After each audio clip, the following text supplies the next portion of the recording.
Alors, classement finaux. Pilote. Verstappen 575 points.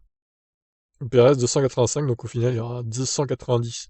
Presque 300 points d'écart, 290 pour être exact. C'est monstrueux quoi.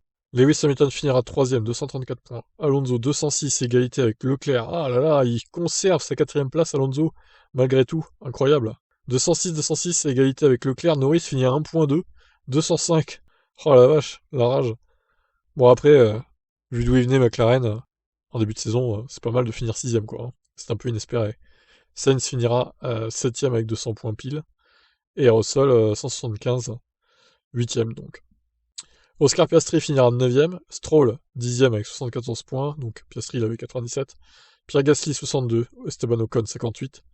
4 points d'écart entre les deux, c'est peu. Albon 27. Tsunoda 17. Bottas 10. Hülkenberg 9. Ricardo 6, tout comme Joe. Magnussen 3. Lawson 2. Sargent 1. Et Nick De Vries 0 en ayant été en milieu de saison, on rappelle. Donc le meilleur des autres aurait été Lewis Hamilton au final.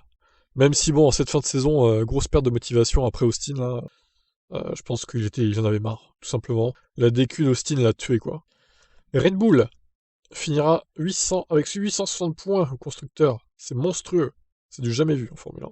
409 donc pour Mercedes qui finit 3 points devant Ferrari au passage. Donc très serré entre les deux équipes.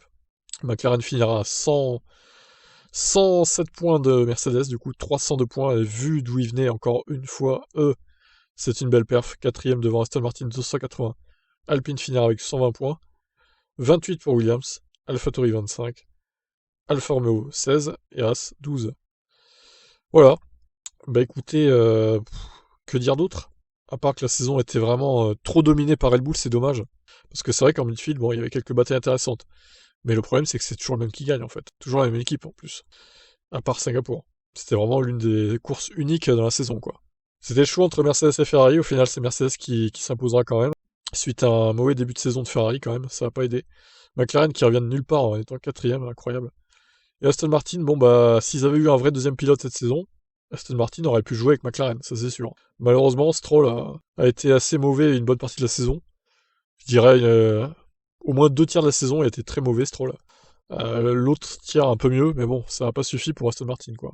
Quant à Williams, AlphaTauri, bon voilà, c'est des équipes qui grattaient quelques points par-ci par-là. Bon, AlphaTauri, s'ils avaient sorti leur Zévo miracle un peu plus tôt, peut-être qu'ils auraient pu passer Williams.